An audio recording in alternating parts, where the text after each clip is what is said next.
Hello everyone, स्वागत है आप सभी का माई एग्जाम यूट्यूब चैनल पर। तो आज की वीडियो में भाई बात करेंगे सीईटी पोर्टल के रिगार्डिंग।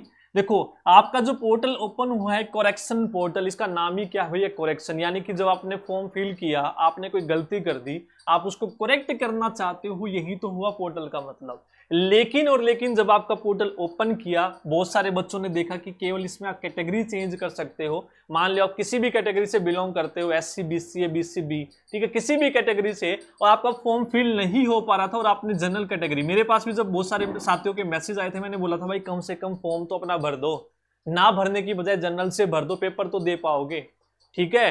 तो ज्यादा फर्क नहीं होता है, तो कम से कम उन्होंने पेपर जो अपना है फॉर्म तो फिल कर दिया था जनरल कैटेगरी से। तो और वो किसी कैटेगरी से हैं, तो वो जनरल से अपनी पेरेंटल कैटेगरी में जाना चाहते हैं, तो केवल ये आपका ऑप्शन वहां पे खुल रहा है, इसके अलावा नहीं हो रहा है।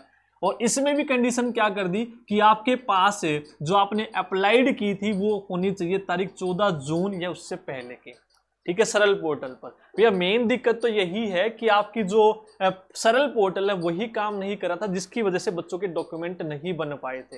अब इसमें कंडीशन भी रख दी। अब जैसे ही सीईटी की आपकी तारीख गई थी लास्ट, उसके बाद आपका सरल पोर्टल काम करने लग गया था और बच्चों के डॉक्यूमेंट बन गए थे। तो मेरी यही रिक्वेस्ट है चेयरमैन साहब से, बाकी बच्चों से भी मैं यही कहूंगा जिनके 14 तारीख के बाद के हैं, भैया चेयरमैन साहब को मैसेज करो, मेल करो, कुछ भी करो, किसी के भी थ्रू आप करो, जो अपने रिस्पेक्टिव टीचर्स हैं उनको बोलो, वो उनको समझाएंगे कि कम से कम एक हफ्ते की इसकी, क्योंकि बहुत सारे बच्चे जो मिलेंगे ना वो 15, 16, 17 मैक्सिमम इतने ही मिलेंगे एक हफ्ते के बाद के, कि कम से कम ये जो आपकी डेडलाइन है इसको एक वीक एक्सटेंड कर दो बस, ज्यादा से ज्यादा।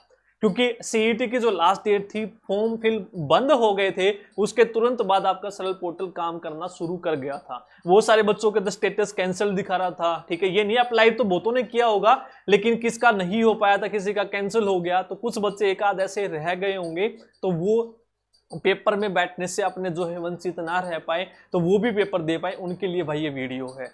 तो जिन्होंने नहीं किया तो उनको कर लेना भैया। 17 से 24 तारीख आपकी लास्ट डेट है, कभी फिर आप बोलो इसको एक्सटेंड कर दे, ठीक है, 24 तारीख आपकी लास्ट है। जिनके पास डॉक्यूमेंट 14 से पहले के, कम से कम वो तो अपनी कैटेगरी करेक्ट कर ले। अभी देखो ये चीजें नहीं हुई तो खामियाजा क्या होगा, बहुत सारे बच्चे यहाँ पे जंप किए हैं जनरल कैटेगरी में, तो जनरल कैटेगरी में हो सकता है कंपटीशन आपका बढ़ जाए और जनरल कैटेगरी की कट ऑफ ज्यादा चली जाए, ठीक है। नुकसान इसमें जनरल का भी है और दूसरे बच्चों का भी है।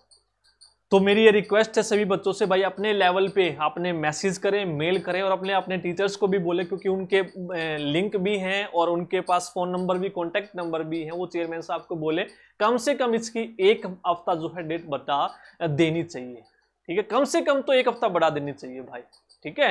तो यही बताना था वीडियो में। और आपकी क्या राय है, क्या आपके डॉक्यूमेंट 14 से पहले के हैं, कमेंट भी बताना, और किस किस बच्चे के 14 के बाद के हैं ये भी कमेंट आप जरूर करना, ठीक है। धन्यवाद सभी को।